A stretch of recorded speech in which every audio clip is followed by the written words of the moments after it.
A solo trip to Mahabaleshwar भाग 2. साधारण 3 तासात बस महाबळेश्वर इथे पोहोचली. तसा श्रद्धाचा प्रवास लवकरच संपला होता, कारण महाबळेश्वर तेथील विविध पॉइंट्स एकटीच्या दमावर ठरलेली सोलो ट्रिप आणि तिथे गेल्यावर कुठले कुठले थ्रिल अनुभवायचे, स्वप्नातील राजकुमार यांच्या मनातल्या मनात विचार करत करत वेळ भराभर निघून गेला होता. बसमधून खाली उतरल्यानंतर श्रद्धा फ्रेश होण्यासाठी समोरच असलेल्या एका टी शॉपमध्ये गेली आणि विचारले, भैया कॉफी मिळेल? कॉफीचा छान आस्वाद घेत ती अजून आजूबाजूला बघू लागली. एक जोडपे एकमेकांकडे लाजून बघत जणू काही नवतारुण्याचा सळसळता उत्साह दर्शवत होती. बऱ्याच जोडप्यांपैकी नवरा मुलगा हा साधा टी शर्ट, त्यावर लेदर जॅकेट आणि जीन्स, तर नवरी मुलगी मात्र साधा पांढरा टी शर्ट, ट्राउझर्स आणि हातात लाल बांगड्याचा भरगच्च चुडा अशा कॅज्युअल पोशाखात होते. त्यांना पाहून श्रद्धा हरकून गेली. खरंच प्रेम असंच असतं, एकदम चार्मिंग, ब्युटिफुल, आणि त्यात महाबळेश्वरची गुलाबी थंडी म्हणजे नव्या प्रेमाला बहर आणणारा, उल्हासित करणारा एक ऊर्जा स्रोत. तेरे नैना हसतीये, बस गए मेरे दिल में तेरे नैना. श्रद्धा मनातल्या मनात सर्व सुखाचे विलोभनीय वर्णन नव्हे प्रेमगीत गात होती. तेवढ्यात वेटर तिच्या जवळ आला. एक्सक्यूज मी, श्रद्धा मॅडम? येस. तुम्हाला हॉटेल स्वर्गमधून मिस्टर मनोज सर घ्यायला आले आहेत, वेटरने सांगितले. काय? हो, इफ यू डोंट माइंड, म्हणजे जर तुमचं झालं असेल तर प्लीज आमचा टेबल रिकामा करा, वेटर म्हणाला. श्रद्धा हसत हसत हो म्हणाली. कमाल आहे यांची यार, एकट्या माणसाची काही कदरच नाही. आणि हा कोण मनोज घ्यायला आलाय मला, बघते तरी. मनातल्या मनात स्वतःशीच पुटपुटत ती मनोजकडे गेली. Excuse me, Manoj from hotels work. हो हो, मीच मनोज. चला, मी तुम्हाला तुमच्या आधीच बुक केलेल्या हॉटेलवर न्यायला आलो आहे, मनोज म्हणाला. पण मी तर तुम्हाला बोलवलं नव्हतं असं मला घ्यायला, श्रद्धाने उत्तर दिले. मॅडम, सर्वात आधी तुम्ही स्वेटर घालून घ्या. तुमच्या वडिलांनी आमच्या हॉटेलमध्ये तुमची आधीच प्री बुकिंग केली आहे. तुम्ही एकदम सेफ आहात, कारण तुमच्यासोबत हा पठ्ठ्या मनोज आहे, म्हणजे ॲज अ टुरिस्ट गाईड. तसा आमच्या हॉटेल मालकाने मला आदेश दिला आहे, तेही तुमच्या वडिलांच्या सांगण्यावरून. कळलं? हे घ्या, बोला तुमच्या वडिलांबरोबर. मनोज फोनवर पप्पांशी बोलल्यावर, हो हो, घेईन मी माझी काळजी, बाय. श्रद्धा मनातून जरा नाराज झाली. माझी सोलो ट्रिप आहे म्हणून पप्पांनी आधीच असे का केले? मला कळतं ना काय करायचे काय नाही ते. गुगल करून मी किती छान छान हॉटेल्सची लिस्ट तयार केली होती. पण आता काय उपयोग, हा मनोज तर आला आपण मला घ्यायला, श्रद्धा स्वतःशीच भाष्य करत म्हणाली. थोड्याच वेळात मनोज आणि श्रद्धा हॉटेल्सवर येथे पोहोचले. हॉटेलच्या मालकाने श्रद्धाचे छान स्वागत केले आणि म्हणाले, नमस्कार मॅडम, मी हॉटेल्स वर्कचा मॅनेजर तुषार जाधव. तुमचे वडील आणि माझे वडील खास दोस्त होते. कालांतराने माझ्या आजोबांची बदली झाली आणि आम्ही महाबळेश्वर येथे स्थायिक झालो. तुमचे वडील आणि माझे वडील आजही एकमेकांच्या संपर्कात आहेत. अच्छा, हे कोण? श्रद्धा म्हणाली. हा मनोज, आमचा अत्यंत होतकरू असा सेवेकरी. पदवी तर आहे, पण घरच्या काही अडचणींमुळे दुसऱ्या शहरात नोकरी करणे त्याला जमले नाही. हुशार, तरीही अत्यंत साधा सरळ मुलगा.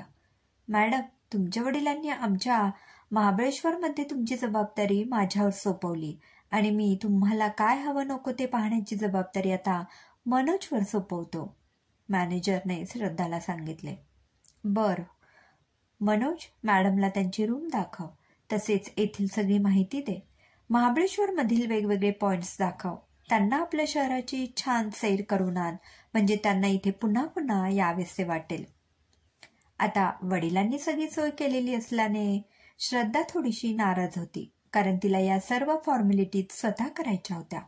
परंतु शेवटी तो वडिलांचाच जीव, मुलीची काळजी त्यांना होतीच. तेही श्रद्धाची सोलो ट्रिप म्हटल्यावर त्यांना भीती वाटणं, तिची काळजी सतावणं साहजिक होतं.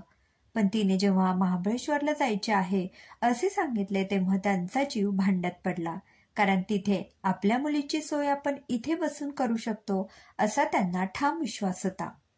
तसेच स्त्री सक्षमीकरणाबाबत ठाम असणाऱ्या श्रद्धाला सोलो ट्रिपला जाण्यापासून ते रोखू शकणार नव्हते. म्हणून हा मधला मार्ग निवडत त्यांनी मुलीची व स्वतःची चिंता मिटवली होती. थोड्या वेळातच श्रद्धा फ्रेश झाली. तिने रूममधील बेल वाजवली. तेवढ्यात तिथे मनोज आला. काय हवे आहे मॅडम? मनोजने विचारले. नाश्ता हवा होता. काय आहे नाश्त्यासाठी? तुम्हाला हवे ते मिळेल मॅडम. बरं, सांजा घेऊन या, श्रद्धा म्हणाली. हो, पण सांजा म्हणजे? मनोजने पुन्हा प्रश्न विचारला. सांजा म्हणजे तिखट उपमा, श्रद्धाने उत्तर दिले. अच्छा अच्छा, मी असा गेलो आणि असा आलो. मनोजचे गमतीशीर बोलणे ऐकून श्रद्धा हसू लागली. थोड्या वेळातच गरमागरम सांजा आणि चहा आला. कॉफी घेतलेली असूनही चहा म्हणजे तिचा फ्रेशनेस पार्टनर असल्याने ती एकदम खुश झाली. तिने रूममधील मोठी खिडकी उघडली. त्यातून महाबळेश्वरचे नयनरम्य निसर्ग सौंदर्य झळकत होते. येथील गुलाबी थंडीत तिने सांजा आणि चहाचा मनसोक्त आनंद लुटला. स्वर्गसुख काय असते याचा अनुभव घेऊन ती तृप्त झाली होती. मनोजचे ते साधेसुधे बोलणे म्हणजे मी असा गेलो आणि असा आलो आठवून ती गालातल्या गालात हसत होती.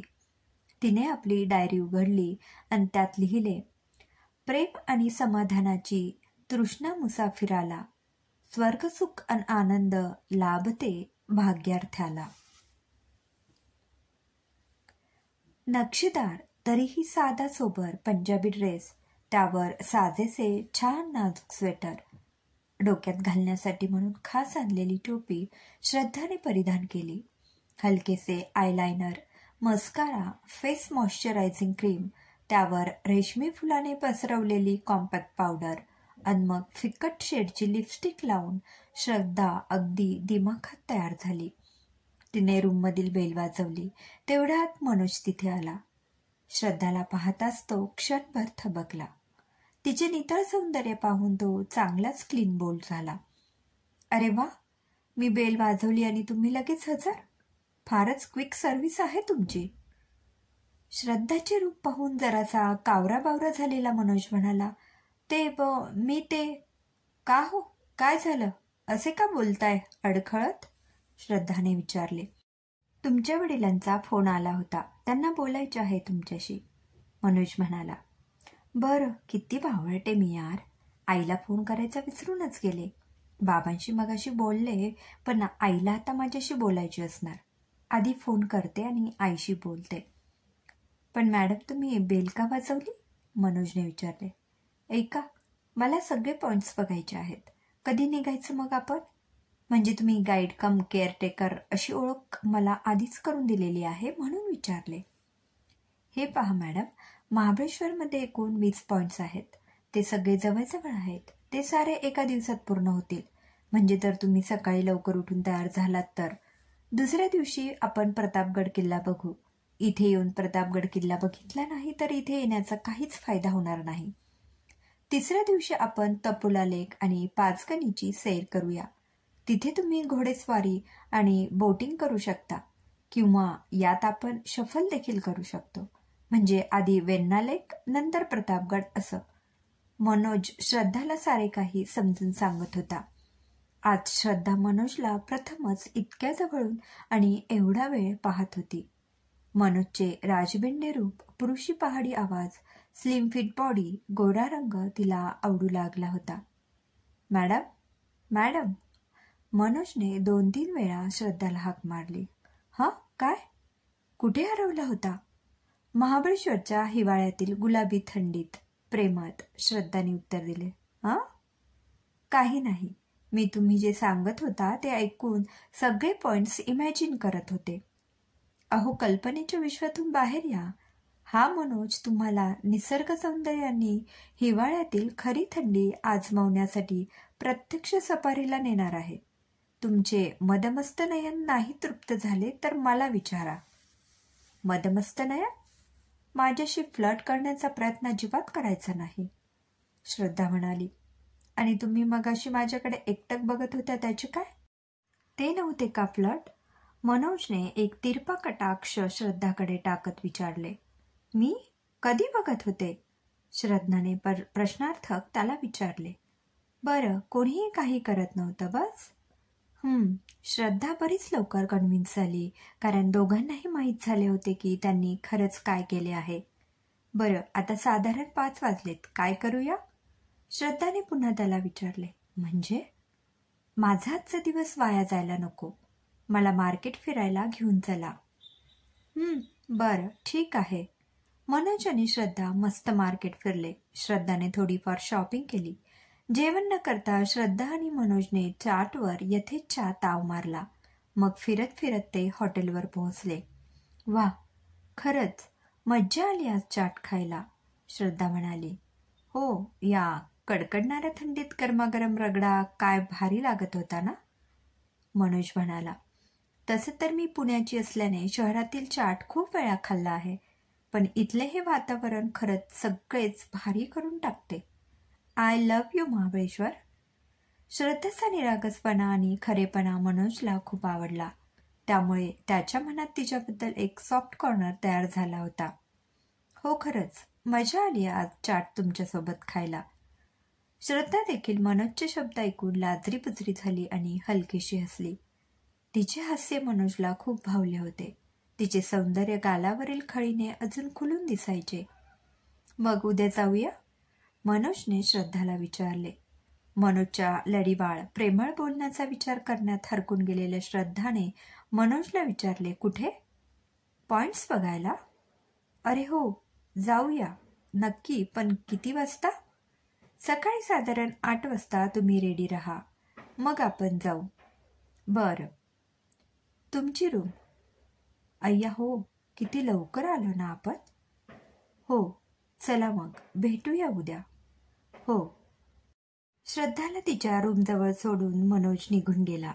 श्रद्धाने रूमचा दरवाजा बंद केला आणि ती मनोजच्या विचारात हरवून गेली. कपडे बदलताना ती आरशासमोर स्वतःशीच पुटपुटली. एवढा पण वाईट नाही हा मुलगा. हॉटेल मॅनेजर बोलले तसा खरा आणि प्रामाणिक वाटतो. हा कधी कधी फ्लर्ट करण्याचा प्रयत्न करतो, पण त्याचा अंदाज, त्याची शैली, लकअप आवडली मला. पण एक्सक्यूज मी, याच्यासोबत प्रेम वगैरे? नो वे. सवयीप्रमाणे तिने आपली डायरी घेतली आणि त्यात लिहिले. अनोळखी शहर, अनोळखी माणसे, हवी हवीशी वाटू लागली मनाला.